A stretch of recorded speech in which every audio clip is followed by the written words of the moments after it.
Good Friday afternoon to you. Hope your weekend is off to a good start. Welcome to More Sports and Less Levine, the Weekend Winners Edition. I'm Dave Bacon. Well, the Browns don't have a general manager in place yet. They are still interviewing those guys, and whoever takes the job has something new to deal with now as Kareem Hunt, guy that John Dorsey brought over from Kansas City, gave a second chance to, was stopped for speeding Tuesday in Rocky River. And when Rocky River police searched his vehicle, they found traces of marijuana in 3 places. It's the latest in a number of mishaps for Kareem Hunt. As you see, back in January of 2018, nightclub incident, February, a hotel incident, June, Put-in-Bay incident. Now, important to note, Tuesday, the 21st, he was stopped for speeding on 90 in Rocky River, on I-90 in Rocky River. They found small amounts of marijuana in 3 locations in the car, but they did not charge him with possession of marijuana. He was issued a speeding citation and sent on his way. So again, this is just something that who is ever named the new general manager of our Cleveland Browns will have to deal with, as will head coach Kevin Stefanski. Important to note, Kareem Hunt stayed clean during the season, was very, very good working in combination with Nick Chubb. He's an unrestricted free agent, or a restricted free agent, rather, so the Browns can match any type of tender that they put on him. But again, something the general manager that walks in will have to deal with day one. What do you do with Kareem Hunt now that they have found traces of marijuana in his vehicle in Rocky River when he was stopped on a speeding charge? We're going to step aside, take a quick time out. When we return, we will be joined by Jake Burns from the Orange and Brown Report. We'll take a look at how this coaching staff and front office is shaking down as the Browns remake themselves this offseason. More sports and less lean. The Weekend Winners Edition will be right back. Stay with us.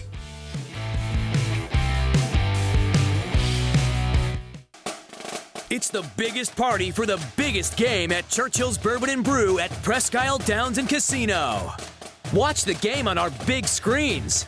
Enjoy our $20 all-you-can-eat tailgate buffet and win on giveaways throughout the game. Plus, we've got Bet America swag beginning at 10 a.m. when you make a wager on the big game. Make your reservations today at 814-866-8353. Presque Isle Downs and Casino. Winning any way you look at it.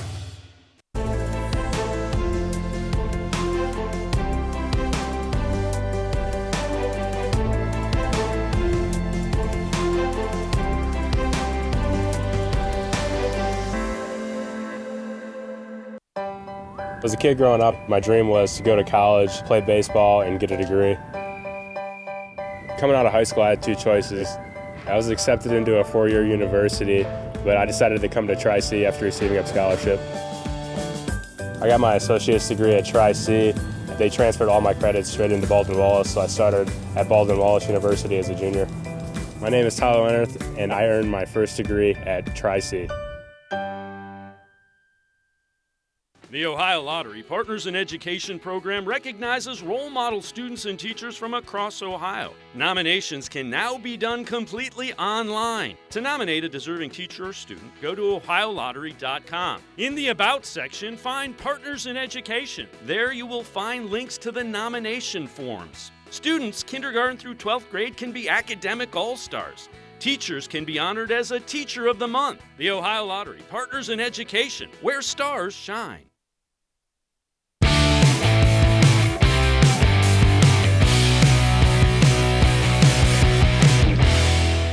Welcome back to More Sports and Less Levine, the Weekend Winners Edition. Time to take a look at how the Browns are remaking the front office and coaching staff as we move ahead with this rendition of the Cleveland Browns. And to do that, we will welcome in Jake Burns from the Orange and Brown Report. Jake, appreciate the time very much. One of the big names that we've heard that is on the staff, offensive line coach, senior advisor, Bill Callahan. I think it's a really good move. Just your reaction to that with this coaching staff.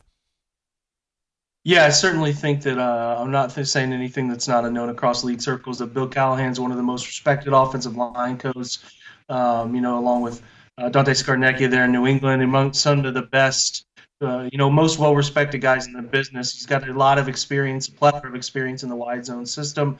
Will fit right in with, what Stefanski likes to teach. And you mentioned it there too, the advisor role. He has head coaching experience, a Super Bowl under his belt from his time with Oakland. A trip there, and then obviously spent time in Nebraska. And he's been around. He's well traveled. He knows how to develop talent. I think he'll do a really nice job. And like I said, it's nice that the Browns have, I would say probably safely a top 5 offensive line coach. Maybe someone consider him one of the best, right up there with like Mike Munchaks and some of those. How big of a deal is it? And again, I love the fact that he's been a head coach. He's been a head coach in a couple of organizations that have struggled as well with the Raiders and Washington. So he has seen a lot as a guy who has sat in Stefanski's chair as well. Yeah, he's worked with a lot of young coaches. I mean, he's been around people trying to learn the profession. He's been around guys who are trying to run an offense and be a head coach. So he has experience in what's worked and what hasn't, which is good. I think he's done a nice job with his offensive lines on some of those teams. Most of the time it feels like those teams have struggled at skill positions. But, I feel like he'll be a really nice confidant, a guy who's been around the block, can give that sort of, opinion. The good thing is about him is he's a quiet, reserved guy. So, he'll give his opinion when he feels it's necessary, but he won't force upon he's a first-time head coach anything unnecessary.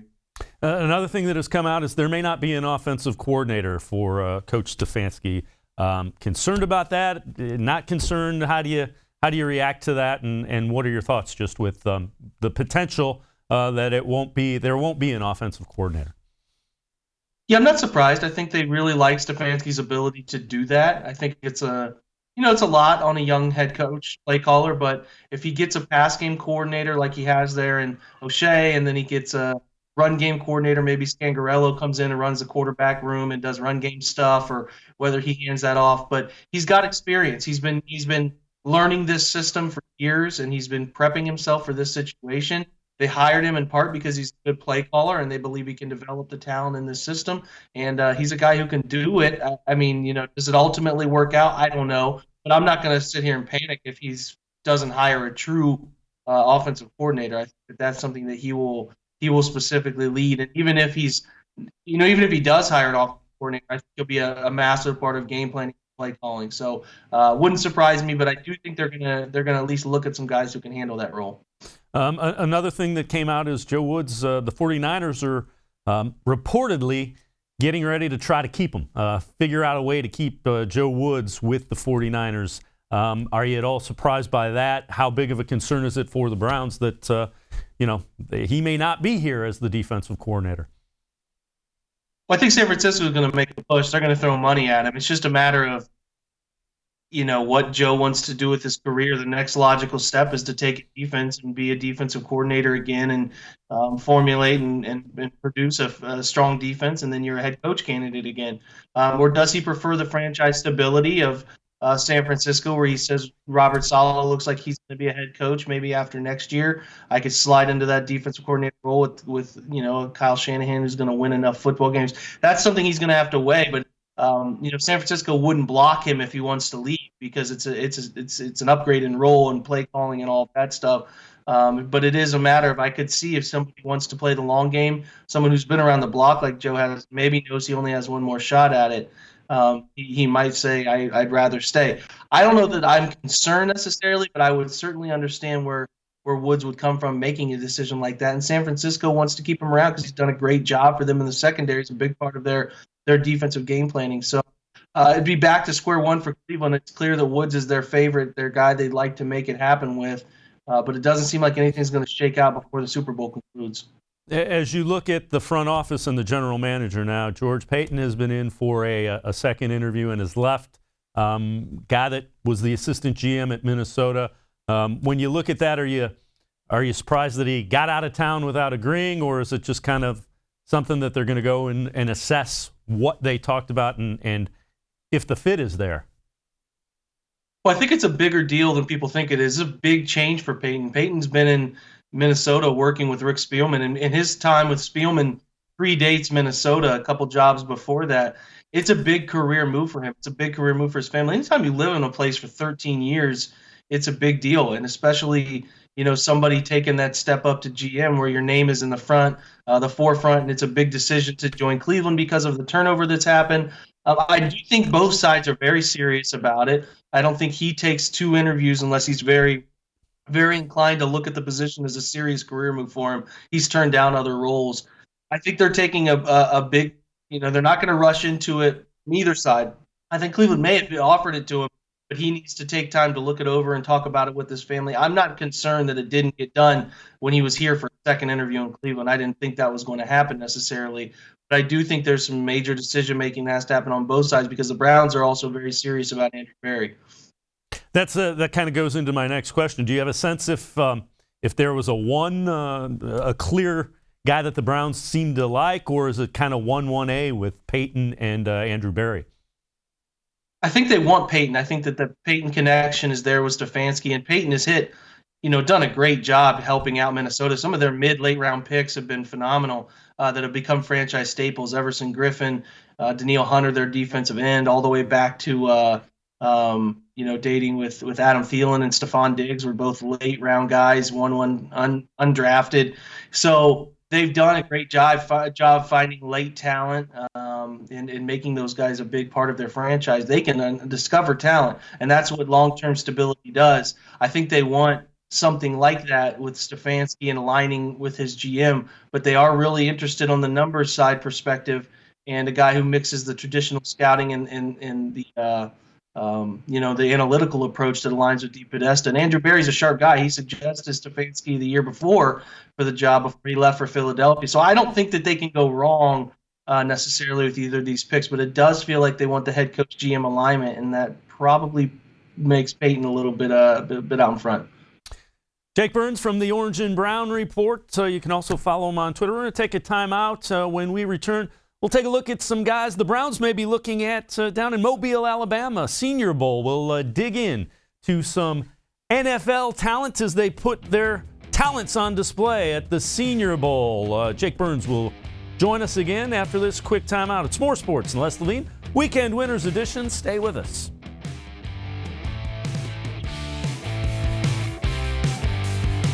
Celebrate Naturestone's 30-year anniversary with a free Naturestone floor.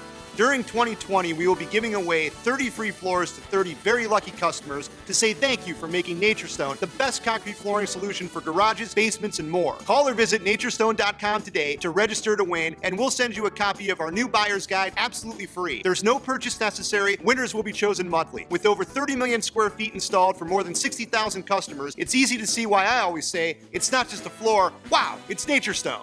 Just because I'm not $1 million price doesn't mean I'm worthless. We middle prices get zero respect. We're worth hundreds, even thousands. I mean, I'm a handsome bag of money. And there's $110 million worth of us in the Ohio Lottery Cash Celebration Scratch-Off alone. Plus, the odds of winning are off the chart. 1 in 3. Play the $30 cash celebration for a chance to win up to $1 million. You see? Oh, and lots of prizes between $100 and $1,000. Everybody wants $1 million. Would $500 be so bad? Come on. There are tastes we remember. Every smell brings the happiness of times gone by.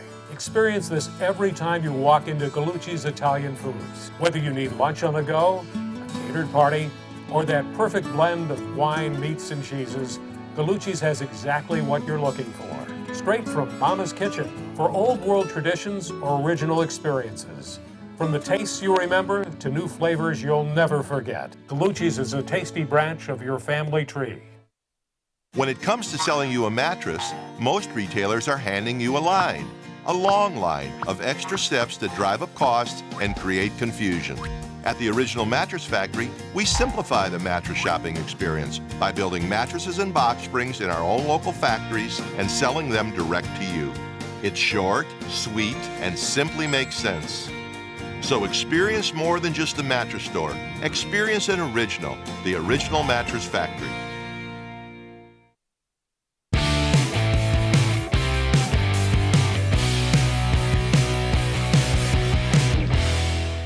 Welcome back to More Sports and Less Levine, the Weekend Winners Edition. I'm Dave Bacon. Talked a little bit about the Browns front office and coaching staff. Time to switch our attention to Players Senior Bowl, week Down in Mobile, Alabama, let's welcome in Jake Burns from the Orange and Brown Report. You can follow him on Twitter. Can also read some in-depth analysis in the Orange and Brown Report as well.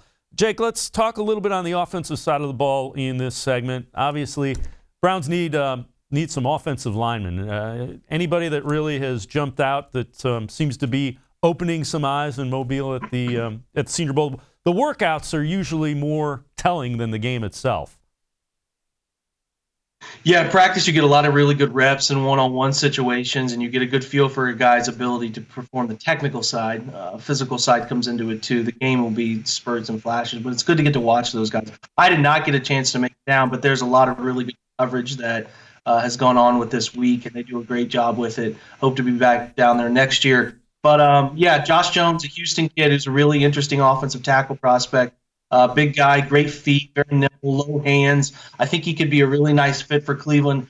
I'm not sure that he jumps all the way up to the 10 range. He might. Him and another kid named Mekhi Becton, who is not at the Senior Bowl. He's early departure kid from Louisville. Those are guys that are hovering. The first three tackles seem to be that top tier with Tristan Wirfs, Jedrick Willis, and then Andrew Thomas. It's a really ridiculously loaded tackle tight end class, and that's a lot of fun for Cleveland. Josh Jones' footwork, his ability this week, he's put together some really fun clips out there, burying guys, doing a nice job staying on the high side. So he's a name that could creep into that 10 range or late first round if Cleveland decides to maybe move back a little bit. Matt Pertz, another kid out of UConn, you should probably familiarize yourself with as a second round, third round guy. Tight ends get interesting. Jared Pinkney is a name. Adam Troutman is a guy I'm specifically paying attention to as a mid-late round guy. He's a tight end out of Dayton, converted tight end. Converted there from quarterback. He's at a small town, Michigan. He's done a really good job for Dayton. Was the conference player of the year as a tight end. Hauled in, I think, 14, 15 touchdown catches. Yeah, 14. He's been a really nice weapon. He's a big guy, 6'5", every bit 6'5", 250, maybe a little bit more.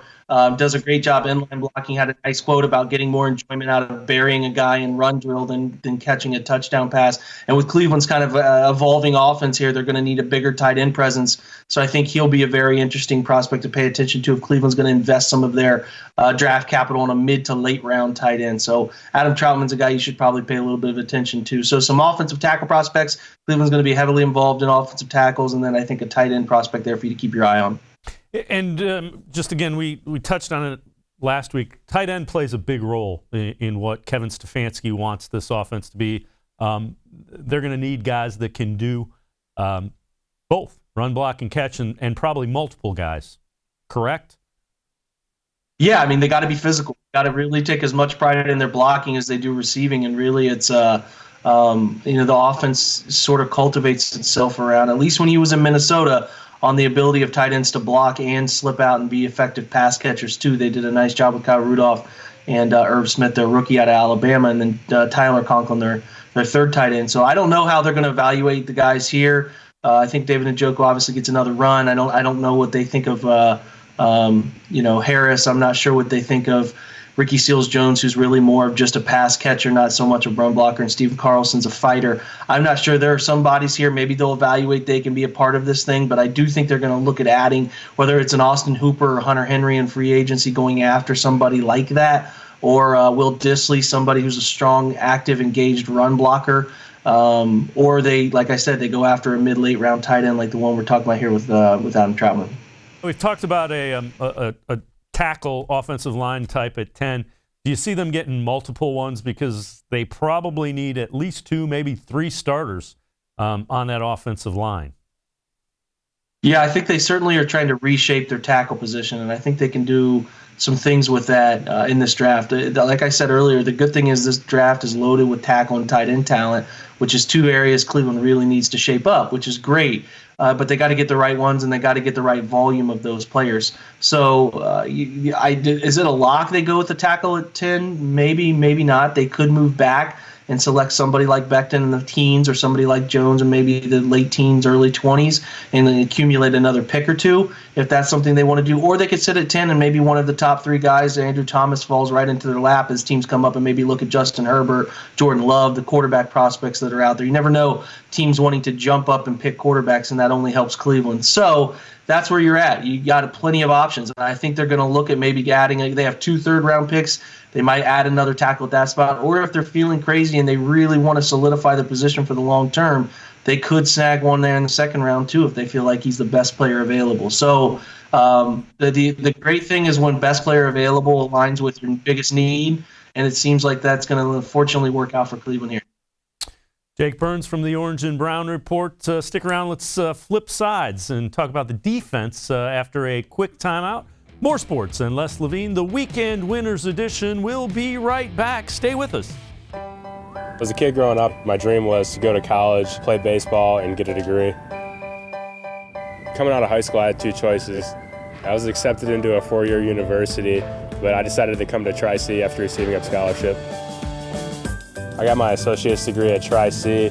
They transferred all my credits straight into Baldwin-Wallace, so I started at Baldwin-Wallace University as a junior. My name is Tyler Leonard, and I earned my first degree at Tri-C. The Ohio Lottery Partners in Education program recognizes role model students and teachers from across Ohio. Nominations can now be done completely online. To nominate a deserving teacher or student, go to ohiolottery.com. In the About section, find Partners in Education. There you will find links to the nomination forms. Students, kindergarten through 12th grade, can be academic all-stars. Teachers can be honored as a Teacher of the Month. The Ohio Lottery Partners in Education, where stars shine. It takes attention to detail. With your local Bryant dealer, you're getting more than just a technician. You're getting someone who pays attention to your needs and the little things that make a big difference. It takes a dealer you can rely on. And to keep your family warm this winter, here, let me show you how this works. It takes Bryant. Bryant. Whatever it takes. And to keep your family comfortable, it takes Smiley One Heating and Cooling. Find them at smiley1.com.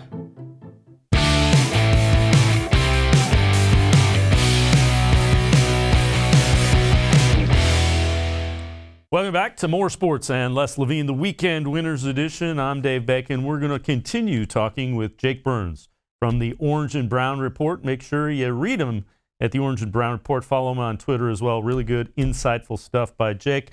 Jake, we talked a little bit about the offensive side of the ball and the guys at the Senior Bowl. Let's switch sides of the football and talk defense. And there's a couple of guys that have looked pretty good up front, some big guys in the middle of that defense, tackles. Yeah, I think it's interesting, the Browns situation. They've expected to get more out of Larry Ogunjobi over their time with him in the last 3 years. His rookie year was probably his most impactful year. The last 2 years, he's been a bit of a letdown. So Sheldon Richardson is their anchor there, the 3 technique. They're looking for somebody else probably to challenge or take that first the role as the 1 technique that Larry has not really anchored or been an effective player at, and he's heading into the last year of his rookie deal. So while there are a couple guys like Derek Brown out of Auburn, who's a top 10 talent on the interior defensive line, I would be pretty surprised if they entertain that idea at that pick. But if they did happen to move down, maybe trade pick 10 for something like 23 and 28 or something like that, or an early second. That's something that they could potentially do if you accumulate picks there. They could look to add a first-round talent type as a defensive tackle. 2 guys that catch my eye. First is Javon Kinlaw out of South Carolina, plays a very good interior technique. He can get after the quarterback. I think he's had 10.5 sacks in his career. Effective, using his hands, dip, rip, club, swim, those things he's really good at. Good first step off the ball. Has been an impactful player over the last 2 years and plays with a good low center of gravity. Big guy, 6'6", well over 300 pounds. I think 310, 315 area. He might weigh in a little more than that. Try to run a good 40, but he's an interesting prospect to keep your eye on. And then Neville Gallimore, the kid out of Oklahoma, who I think is a really interesting prospect too. Oklahoma doesn't get a ton of love for their defense, but Gallimore is a guy, even though he's a little undersized, about 6'2", 300 in terms of the height, length that you want on your interior. He's been an impactful player, especially in the run game for Oklahoma. Gets after the quarterback well enough, but is a nice run game player. Has caused a couple fumbles each over the last 2 years. Very active hands. Change of direction is solid. So if they're looking for somebody to sort of offset Sheldon, give another third body, I think those 2 are really fascinating interior players if they're looking in that late first, early second type range. guys, big guys, both go over 300. If you were looking at a linebacker, we talk about it all the time. The linebacking core has not been quite as good as you would like it to be. This draft, who would you look at linebacker-wise? It's interesting. I think that with this defense, it's going to be so much about what they do in free agency, because are they going to keep Joe around? Are they going to sign somebody like Corey Littleton from the Rams? If they don't, there's the top pick that you would entertain the idea. A guy that's played everywhere on Clemson's defense. You saw him in that Ohio State game. It's Isaiah Simmons. He can line up at linebacker. He's big enough, strong enough. He can play on the slot. He can run. It's a very good modern defensive prototype guy who can play and run, and he will run an impressive combine. He'll run in the 4.3s. He'll explosive jumps and strong. So I don't blame them for entertaining that idea. And if they think they can still find good offensive tackles late in the first, early second, then they'll probably entertain that idea really hard, depending on how free agency goes. If they keep around. A guy that interests me as a late guy, if they don't take an early linebacker, is Malik Harrison, Ohio State guy. He can move around. He's actually playing in the Senior Bowl. I think he's playing on the North squad. But yeah, he's good lateral skills. He can run well, get in coverage a little bit. I think he's got some nice traits, sort of in the Jerome Baker, Raekwon McMillan mold over the past few Ohio State linebackers that are doing well down south of Miami. I think that they'll entertain that idea a little bit. You mentioned on the offensive side of the ball, tackles and tight ends were kind of there was a wealth of them in this draft. What about defensively? What positions are people saying this draft has depth in? Feels like it's a good safety class. It has some good names. Grant Delpit, the LSU kid. Xavier McKinley out of Alabama. And I think another kid that you should watch at the Senior Bowl, if they do go safety second round, because that is a need position, and I probably should have mentioned him earlier, is Ashton Davis, the kid out of Cal, was a walk-on at Cal. He's kind of projecting in that second round range, but has really, really proven himself and been a very good player for Cal. Very rangy kid.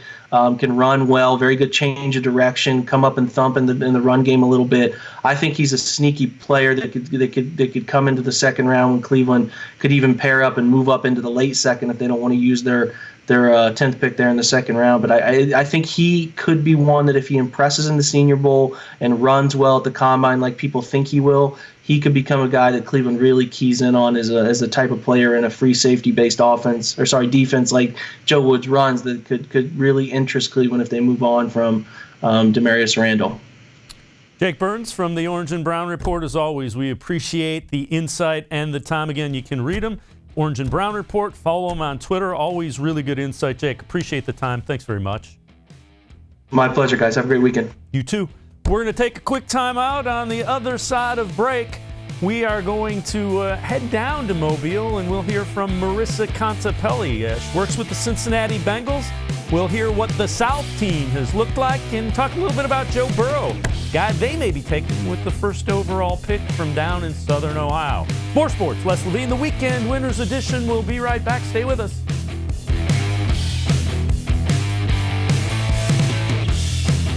Get Nature's Stone and never replace your basement flooring again. Your concrete is uneven, damp, and not healthy. Carpet and tile don't last, breed mold and mildew, and give worthless warranties. Nature's Stone permanently corrects uneven concrete and is not affected by dampness or moisture. And with Russell's Promise, our true unconditional warranty, there are no hidden maintenance costs. Act now and save up to 50% with our volume discount pricing. Must be installed by the end of January. Schedule your free cost estimate easily online today at naturestone.com. It's not just a floor, wow, it's Nature's Stone.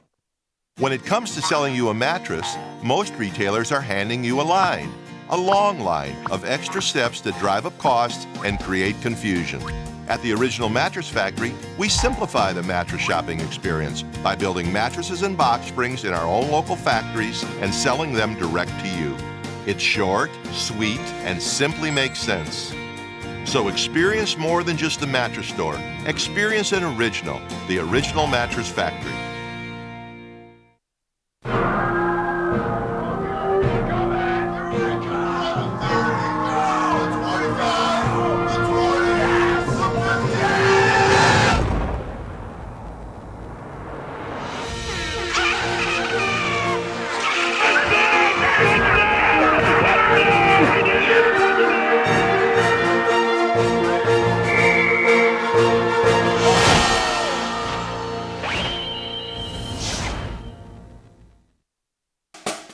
It's the biggest party for the biggest game at Churchill's Bourbon and Brew at Presque Isle Downs and Casino. Watch the game on our big screens. Enjoy our $20 all-you-can-eat tailgate buffet and win on giveaways throughout the game. Plus, we've got Bet America swag beginning at 10 a.m. when you make a wager on the big game. Make your reservations today at 814-866-8353. Presque Isle Downs and Casino. Winning any way you look at it.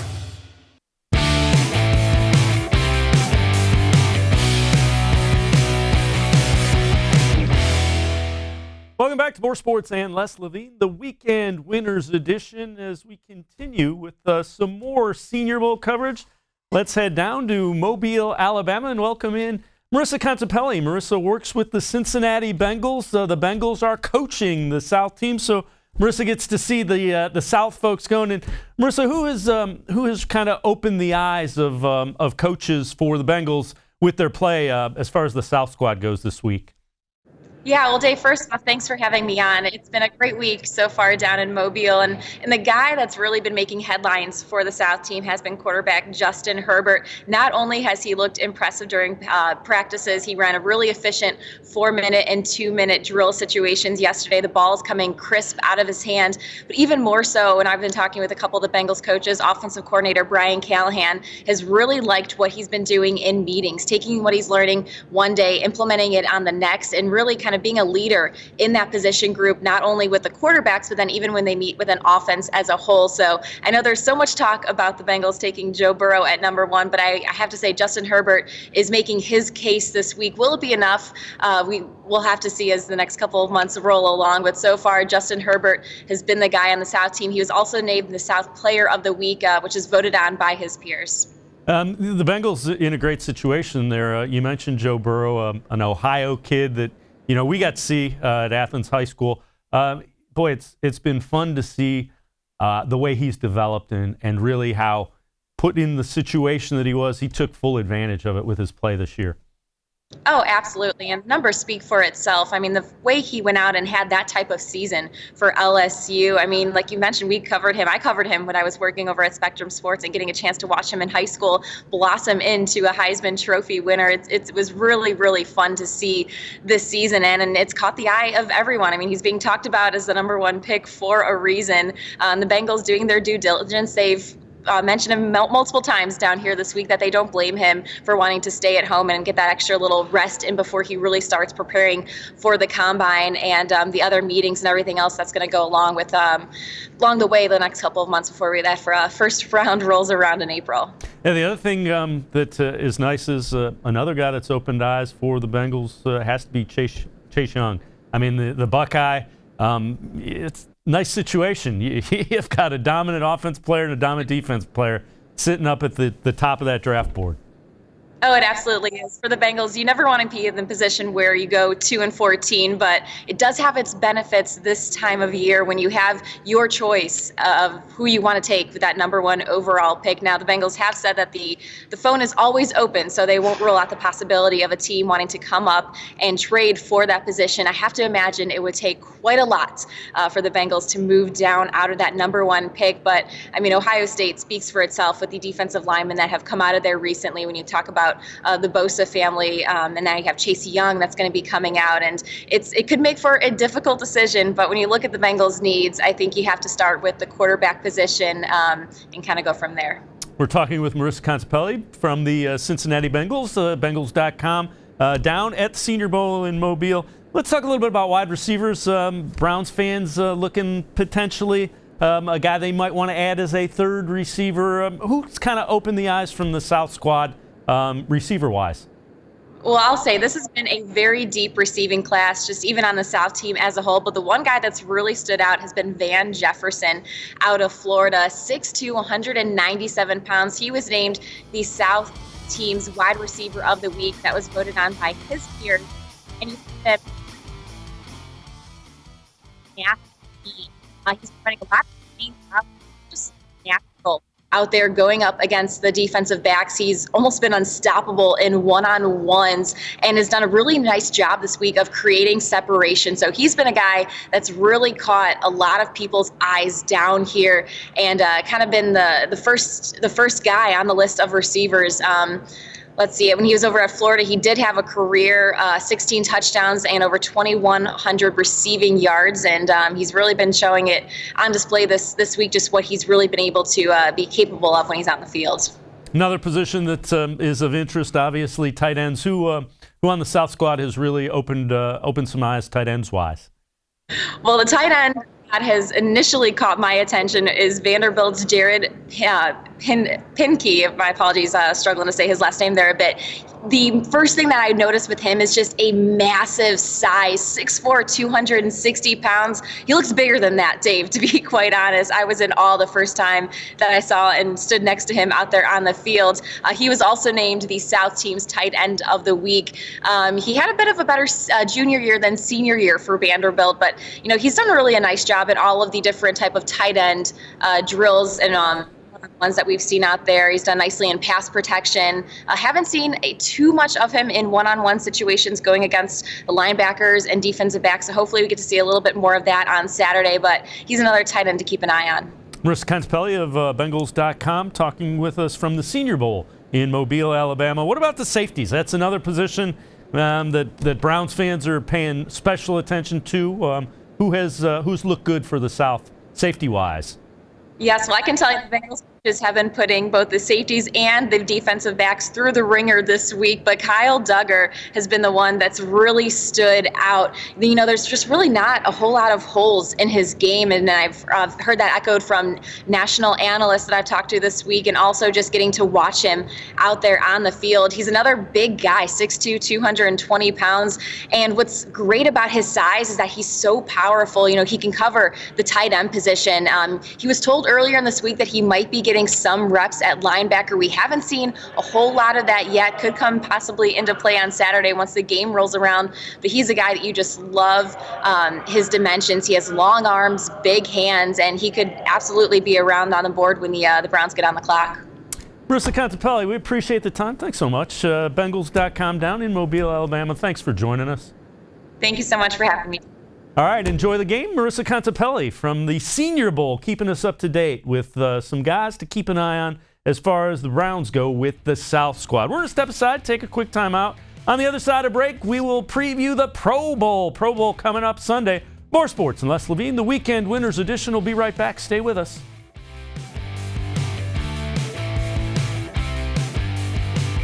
Get Nature Stone and never replace your garage flooring again. Your concrete is cracked, uneven, and not safe. Paints and poly coatings don't last, are slippery, and give worthless warranties. Nature Stone permanently corrects cracked, uneven concrete, eliminates slipping hazards, and is easy to clean. And with Russell's Promise, our true unconditional warranty, there are no hidden maintenance costs. Act now and save up to 50% with our volume discount pricing. Must be installed by the end of January. Schedule your free cost estimate easily online today at naturestone.com. It's not just a floor. Wow, it's Nature Stone. There are tastes we remember. Every smell brings the happiness of times gone by. Experience this every time you walk into Gallucci's Italian Foods. Whether you need lunch on the go, a catered party, or that perfect blend of wine, meats, and cheeses, Gallucci's has exactly what you're looking for. Straight from Mama's kitchen for old world traditions or original experiences. From the tastes you remember to new flavors you'll never forget, Gallucci's is a tasty branch of your family tree. The Ohio Lottery Partners in Education program recognizes role model students and teachers from across Ohio. Nominations can now be done completely online. To nominate a deserving teacher or student, go to ohiolottery.com. In the About section, find Partners in Education. There you will find links to the nomination forms. Students kindergarten through 12th grade can be academic all-stars. Teachers can be honored as a Teacher of the Month. The Ohio Lottery Partners in Education, where stars shine.